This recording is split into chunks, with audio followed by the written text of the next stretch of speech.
మాతృదేవోభవ, పితృదేవోభవ, ఆచార్య దేవోభవ.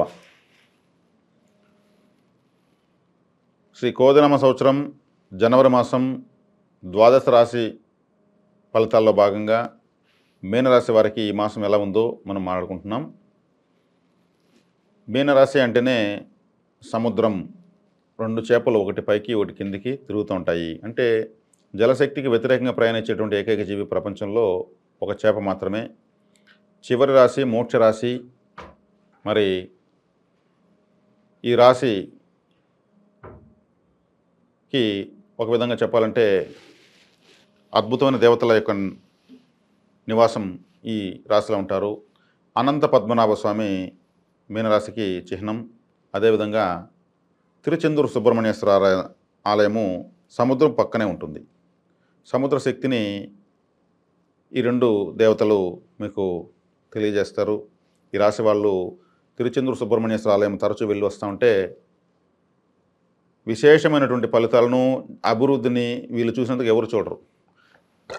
అనంత పద్మనాభ స్వామి యొక్క ఆరాధన వీళ్ళు విశేషంగా చేసుకోవచ్చు, యాక్టివేట్ అయిపోతారు. అది గురుబలం ఉన్ని లేకపోని, శని బలం ఉన్ని లేకపోని, ఏ గ్రహము బలం లేకపోని మీరు మాత్రం డెవలప్ అవుతారు. ప్రస్తుతం ఈ రాశిలో రాహు ఉన్నాడు, సప్తమంలో కేతు ఉన్నాడు, తృతీయంలో గురువు ఉన్నాడు, పంచమంలో కుజుడు ఉన్నాడు, వ్యయంలో శని శుక్రులు ఉన్నారు, లాభంలో రవి బుధుడు ఉన్నారు. మరి చంద్రుడు యథాప్రకారం 2.5 రోజులకు ఒకసారి అన్ని రాశులు మారుతున్నాడు. ఏలినాటి శని ఉంది, గురుబలం లేదు, కుజబలం లేదు. రాహు లగ్నంలోనే ఉన్నాడు, రాశిలోనే ఉన్నాడు, సప్తమంలో కేతు ఉన్నాడు. రవి బలం ఒకటి తప్పితే ఇంకా ఏ బలము లేదు. ఏలినాటి శని ప్రభావం వల్ల, గురుబలం లేకపోవడం వల్ల చాలా ఇబ్బందులు పడుతున్నారు. రాహుగ్రహం జన్మలో ఉండడం వల్ల బుర్ర పనిచేయడం లేదు. రాహు అంటే మెలిఫిక్ ప్లానెట్, ఎటువంటి ఫిజికల్ బాడీ ఉండదు. ఒక పొగ, ఒక ఎనర్జీ, ఒక వర్చువల్ బాడీ, ఒక ఊహ, ఒక బ్రహ్మ. రాహు అంటే ఒక ఆశ, తీరని ఆశ, అత్యాశ, పేరాశ. కాబట్టి ఈ సప్తమ స్థానంలో కేతు ఉండడం వల్ల డిటాచ్మెంట్ ప్లానెట్, సమాజంతో సంబంధాలు కట్ అయిపోతాయి, భార్యతో గొడవలు వస్తాయి, భాగస్వాములతో గొడవలు వస్తాయి, వ్యాపారాలు నష్టాలు వస్తాయి. కాబట్టి వీళ్లకు విశేషంగా ఈ మాసం చెప్పాలంటే నేను ఏ విధమైన శుభ ఫలితాన్ని చెప్పలేను. రవి లాభస్థానంలోకి రావడం వల్ల ధీమా పెరుగుతుంది, ధైర్యం పెరుగుతుంది. తప్పితే ఆదాయం కూడా రాదు. రాహు జన్మలో ఉన్నంత వరకు రాదు. రాహు జన్మస్థానం వదిలితే చివరకు మళ్ళీ శనిగ్రహం జన్మంలోకి వస్తుంది. శనిగ్రహం జన్మంలోకి వచ్చినప్పుడు మీరు వరాహస్వామి ఆరాధన, అనంత పద్మనాభ స్వామి ఆరాధన, సుబ్రహ్మణ్య ఆరాధన మీరు ఖచ్చితంగా చేయాల్సిందే. శనికి తైలాభిషేకము ఇంకెక్కడో వెళ్ళి రావడం వల్ల మీకు ప్రయోజనం లేదు. అప్పు చేసుకుని ఆ గుళ్ళకంతా వెళ్ళొద్దండి. చక్కగా మీరున్న చోటనే నేను చెప్పిన పరిహారాలు చేసుకోండి. ఏలినాటి శని ఉంది, మీకు ఇంకా కూడా 5.5 సంవత్సరం పాటు ఉంది. ఈ 5.5 సంవత్సరం పాటు శని గ్రహాన్ని ఎదుర్కోవాలంటే అంత ఆషామాషి విషయం కాదు. శని గ్రహం ఈ రాశికి విశేష పాపాన్ని, చెడు ఫలితాలను ఇచ్చేటువంటి గ్రహం. మీకు జన్మ రాశిలో రాహు ఉన్నాడు. చక్కగా మీరు గరుక్మంతుని ఆరాధించండి. రాహు యొక్క తీవ్రత తగ్గిపోతుంది, కేతు యొక్క తీవ్రత తగ్గిపోతుంది. అదేవిధంగా మీరు ఒక లబ్బర్ పాము 2 తీసుకోండి, బొమ్మ పాములు. ఏదైనా కాలువలోనూ, బావిలోనూ, చెరువులోనూ వదలండి. అదొక పరిహారం. రాహు కేతు 2 పాములు బొమ్మలు తీసుకుని వదలండి. ఒరిజినల్ పామే వదలాలి. తంత్రశాస్త్రం ప్రకారం అది అసాధ్యం, అది చేయలేరు. అటువంటి సాహసాలకు వెళ్ళకండి. లబ్బర్ పాములు వదలండి. పాములకు పూజ చేయకండి.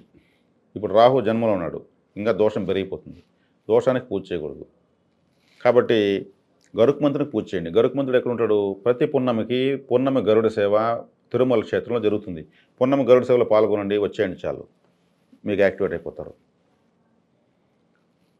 అదేవిధంగా మీ ఊర్లో మీకు దగ్గరలో ఏదైనా ప్రాచీన విష్ణు ఆలయము, వెంకటేశ్వర స్వామి ఆలయం ఉంటే ఆయనకు ఎదురుగా ఆయన వాహనం గరుక్మంతుల వారు అంటారు. చక్కగా అడవిలో 1 గంట కూర్చోండి. పుష్పాలు ఆయన పాదాల వద్ద పెట్టండి. కొబ్బరికాయ కొట్టండి, అగరవతులకు ఇచ్చిన దీపం పెట్టండి, నమస్కరించుకుని కూర్చోండి. గరుక్మంతుల వారి శక్తితో మీకు రాహుకేతుల యొక్క ప్రభావము, చెడు ప్రభావం తగ్గిపోతుంది. అనంత పద్మనాభ స్వామి యొక్క ఆరాధన, తిరుచెందూరు శ్రీ సుబ్రహ్మణ్యేశ్వర స్వామి యొక్క ఆరాధన మీరు ఎక్కువ చేయండి.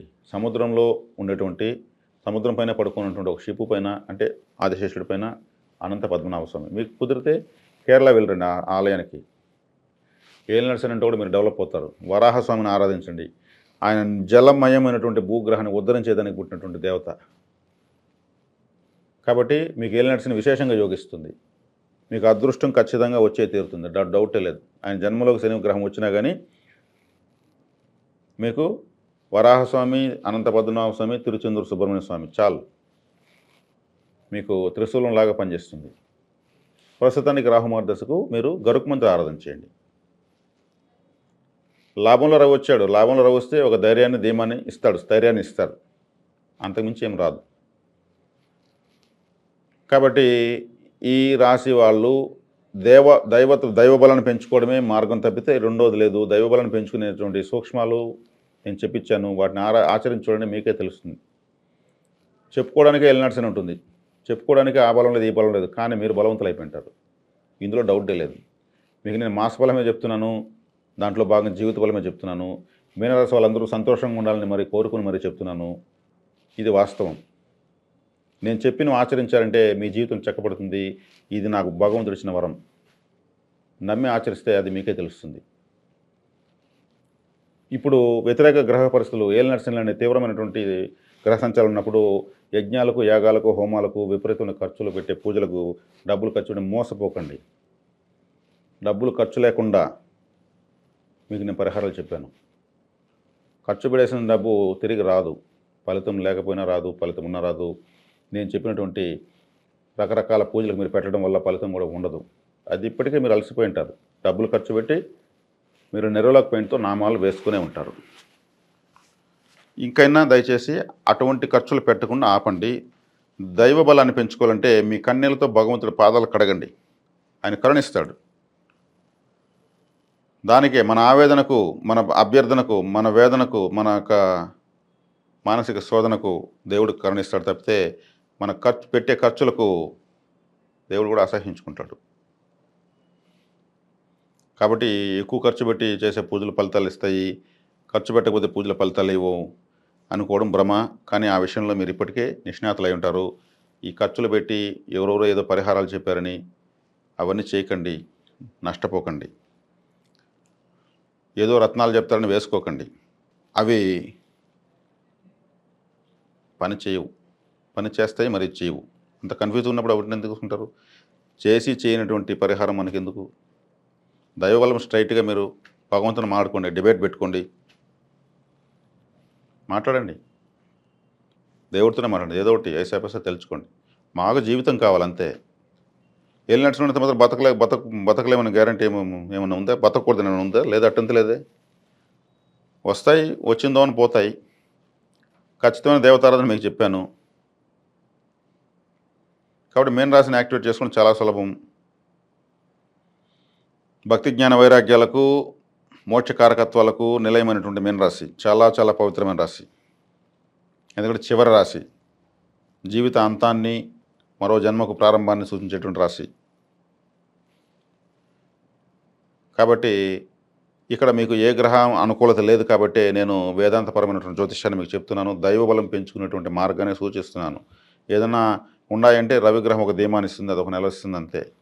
14వ తేదీ వరకు 10వ ఇంట్లో, 14వ తేదీ తర్వాత జనవరి 14 నుంచి 11వ ఇంట్లో, మళ్ళీ 12వ ఇంట్లో.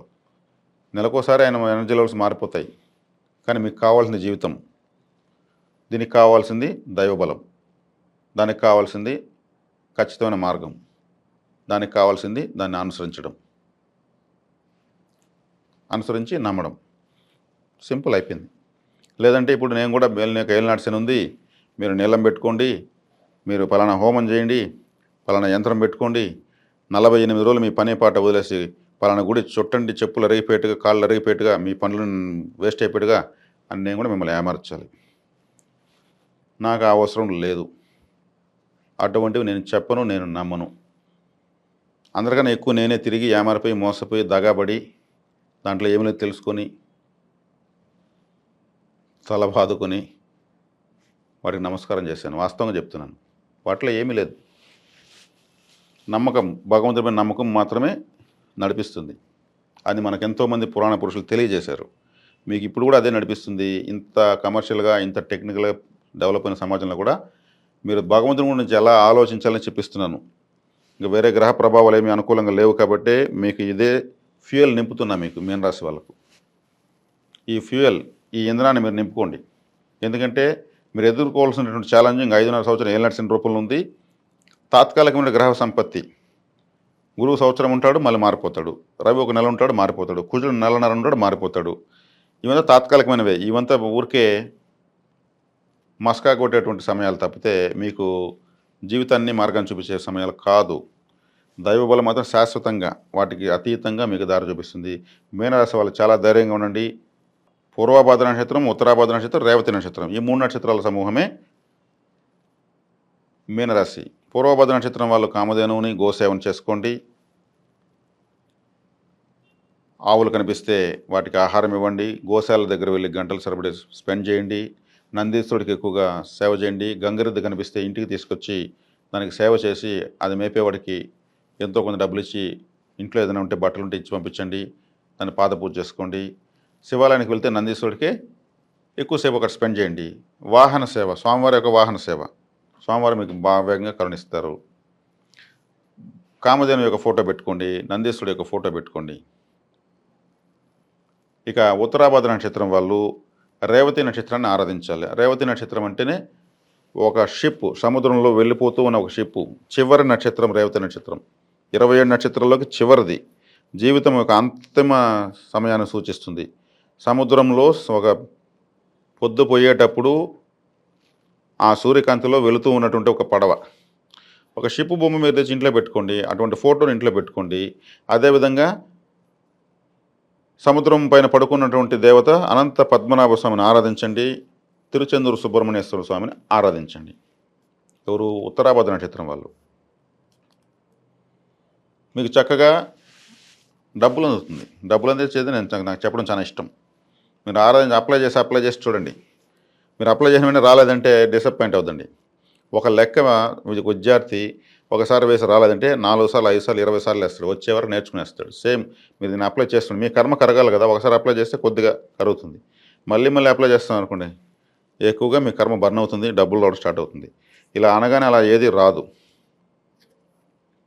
కాబట్టి దీన్ని చక్కగా అప్లై చేయండి. అదేవిధంగా రేవతి నక్షత్రం వాళ్ళు ఎవరిని ఆరాధించాలి? చివరి నక్షత్రం అయిపోయింది, ఇంకెవరిని ఆరాధించాలి వాళ్ళు? తర్వాత మళ్ళీ ప్రారంభమవుతుంది అశ్విని నక్షత్రంతో జ్యోతిష్ శాస్త్రము. వాళ్ళకి సంపత్తర అశ్విని నక్షత్రము. అశ్విని నక్షత్రం అంటేనే అశ్విని దేవతలు.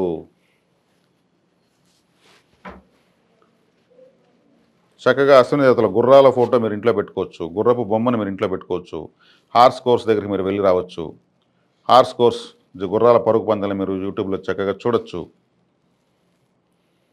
గుర్రం పైన ఉన్న దేవతలు మీరు చక్కగా ఆరాధించవచ్చు. గుర్రం పైన ఉన్న దేవతలు ఎవరు? కల్కి భగవాన్. ఇంకా రాబోయే అవతారం అదే. ఇక్కడ అంతంతో ఉన్న నక్షత్రానికి ఆరంభమైనటువంటి అవతారం కల్కి భగవానుడు. ఆయన గుర్రం పైన, తెల్లటి గుర్రం పైన పొడవాటి కత్తెత్తుకుని వస్తూ ఉంటాడు. అదేవిధంగా హయగ్రీవ స్వామి, హయగ్రీవుడు గుర్రపు ముఖంతోనే ఉంటాడు. ఆ దేవత మీరు చక్కగా ఆరాధించవచ్చు. రేవతి నక్షత్రం వాళ్ళకు విశేషంగా యోగిస్తుంది. అశ్విని నక్షత్రము అంటే మొట్టమొదటి నక్షత్రము. ఆ మేషరాశి అంటే తల. అశ్విని నక్షత్రానికి అది గ్రహము కేతువు. కేతువు అంటేనే వెంట్రుకలు. కాబట్టి మీరు చక్కగా అశ్విని హెయిర్ ఆయిల్ వాడచ్చు. అదే పేరుతో ఉంది. ఆ నక్షత్రానికి అధిదేవతన కేతువుకి వెంట్రుకలు అంటే కేతువు. మీకు సంపత్తారగా ఉంది. తల మీదనే ఆయిల్ పెడతారు. తల అంటేనే మేషరాశి. మేషరాశిలోనే మొదటి నక్షత్రం. కాబట్టి అశ్విని హెయిర్ ఆయిల్ మీరు రేవతి నక్షత్రం వాళ్ళు చక్కగా వాడచ్చు. ఇంక వేరే హెయిర్ ఆయిల్ రాలేదు. అశ్విని నక్షత్రంతో జ్యోతిశాస్త్రం ప్రారంభమవుతుంది. అంటే జ్యోతిశాస్త్రం ప్రారంభం తల నుంచే ప్రారంభమవుతుంది. తలపైన వెంట్రుకలు ఉంటాయి. ఆ వెంట్రుకల కారకుడు కేతువే. దాంతో ఉన్నటువంటిది ఆయిలే అశ్విని హెయిర్ ఆయిల్. అది చక్కగా విశేషమైనటువంటి ప్రాచుర్యాన్ని పొందింది. కోట్లాది మంది మన్నలను పొందింది అశ్విని హెయిర్ ఆయిల్. అది మీరు రేవతి నక్షత్రం వాళ్ళు వాడచ్చు. మీకు సంపత్కరం. వాడి చూడండి, మీకే తెలుస్తుంది. చక్కటి ఆయిల్ అది. నేను కూడా నా జాతకరీత్యా వేరే వాళ్ళకి దానం ఇచ్చాను. ఇవ్వడం వల్ల తలనొప్పి తగ్గిపోతుంది. హెడేక్ ఉన్న వాళ్ళకి అశ్విని హెయిర్ ఆయిల్ దానం ఇచ్చేస్తే చాలు, తలనొప్పి తగ్గుతుంది. అంటే వైద్యం సెట్ అవుతుంది అర్థం. ఇవి సులభమైనటువంటివి, ఖర్చు లేనటువంటివి, ఖచ్చితమైనవి, నమ్మకమైనటువంటివి. ఇటువంటి పరిహారాలు చేసుకోండి. మేము అట్లా కాదు పలానా రాళ్ళే నమ్ముతామంటే మీరు కావాలంటే దండగుట్టి మెల్ల వేసుకోండి, అది మీ సౌకర్యం. కాబట్టి మీనరాశి వాళ్ళు తీవ్రమైనటువంటి గ్రహ వ్యతిరేక ప్రభావాలను ఎదుర్కొంటున్నారు.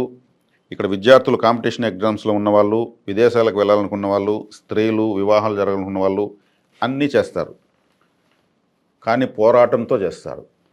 ఏలినాటి శని వచ్చిందంటే ఆయన ఇల్లు కట్టిస్తాడు, పెళ్లి చేస్తాడు, పిల్లలు పుడతారు, అప్పులు తీరుస్తారు, అప్పులు చేస్తారు, అప్పుల వాళ్ళతో పోరాడతారు, అప్పుల వాళ్ళకి తప్పించుకొని తిరుగుతారు, మళ్ళీ పోయి ఎదురుపోయి వాళ్ళు డబ్బులు ఇస్తారు. మొత్తం అంతా గేమ్ ఆయన వైకుంఠ పాలు చూపిస్తాడు. ఏలినాటి శనిలో అన్ని శుభకార్యాలు జరుగుతాయి.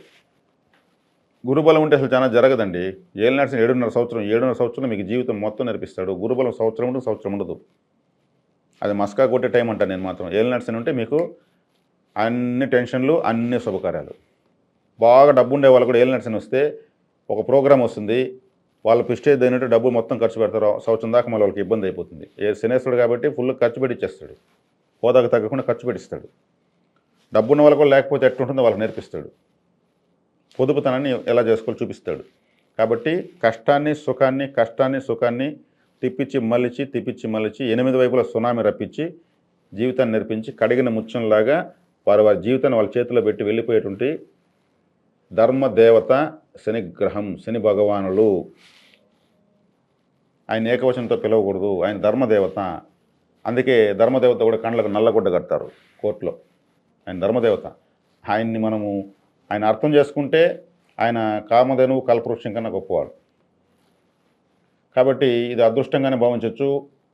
నా జ్యోతిష్యము, నేను ఇచ్చే పరిహారాలు, నేను చెప్పేటువంటి మాస ఫలితాలు కావచ్చు, కఠినంగానే ఉంటుంది. మీరు ఆలోచిస్తే మాత్రం చాలా సులభంగా ఉంటుంది. ఇది మీరు ఒకసారి కళ్ళు మూసుకుని ఆలోచించుకోండి, మీకే తెలుస్తుంది. నమ్మకం లేని వాళ్ళు నమ్మకపోవచ్చు, నమ్ముకున్న వాళ్ళు నమ్మండి, నమ్మిన వాళ్ళు ఆచరించండి. శుభం.